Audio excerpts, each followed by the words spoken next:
Hi, this is Jason with Gartner for Marketing, and I'm here today to answer some commonly asked questions about media budgets and how to defend them during economic uncertainty.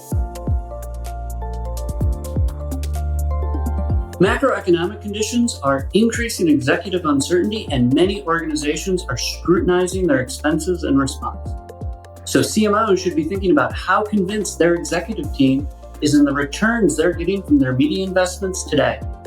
What we hear from Gartner clients is upper funnel and brand media budgets are particularly at risk. The biggest concern when facing cutting your media is that your cuts will be more aggressive than your competitors. This will lead to a loss of market share short term, but likely even more costly is the loss of mind share over the medium and long term. So what can CMOs do about it? First, hopefully you have a metric you can confidently socialize, such as for every $1,000 we invest in marketing, our team generates $3,500 in incremental demand, or it creates 2.3 new marketing qualified leads, or drives 120 new people to our location, whether those locations are digital or physical.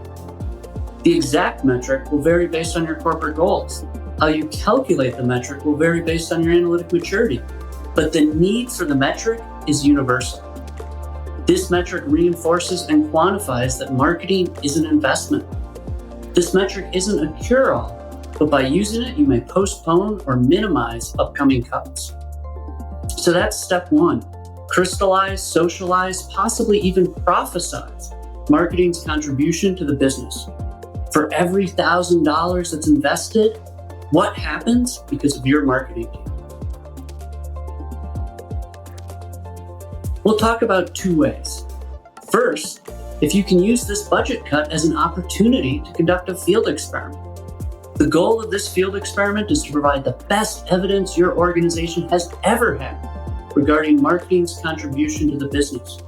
For example, let's say you have to make a 20% cut to your media plan. You could cut your media investment 40% in half your markets and leave it at the 100% plan in the remaining half. That would give you the 20% cut requested, but also produce a strong measurement environment. And with statistical matching, which can be done using free open source software, these types of analyses are more approachable and more accurate than ever. But you could be even more aggressive. Imagine you have 10 markets. You could take that budget cut and actually increase your marketing spend to 150% in 2 of your markets. Leave it at 100% at that original plan for 5 markets, and then use the remaining 3 markets as a control group. Now you have established a nice incrementality experiment, but in addition, you have a potentially motivating experiment, an opportunity for your team to show what they can do when provided with more resources. So one response to budget cuts is to sit down with your agency partners, sit down with your marketing analytics team, and see if those cuts don't provide one of the best opportunities your marketing team has ever had for experimentation. The second opportunity is to identify 1 or 2 investment triggers. This has probably been the most popular idea I have talked to CMOs about. Since marketing is a growth driver, it should not be surprising if cuts to marketing lead to yet another additional headwind on demand for your products or services. But many executives have a simplified understanding of how marketing works. In those cases, a huge benefit CMOs can provide is a metric to monitor marketing health.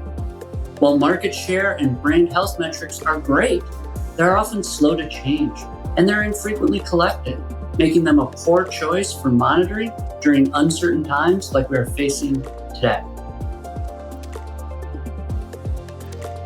The ideal metric would be a leading indicator. It would be a leading indicator to those slower metrics like market share. It would be more nimble and ideally proprietary, with the potential to give your brand an edge and outmaneuver your competition. In practice, metrics that support investment triggers are often based on conversions or conversion efficiency. For example, for considered purchases, we're going to look for metrics earlier on the path to purchase. It might be the cost per webinar signup or the cost per online vehicle configuration.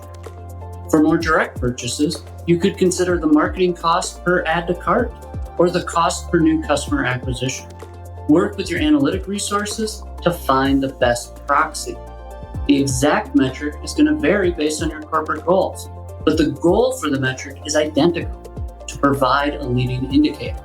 And by predefining these metrics, that makes them more believable. It also bolsters the impression that marketing is strategic and data-driven.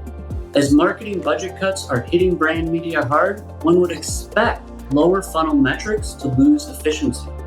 The goal of investment triggers is to define a threshold and even outline responsive actions if those losses are greater than anticipated.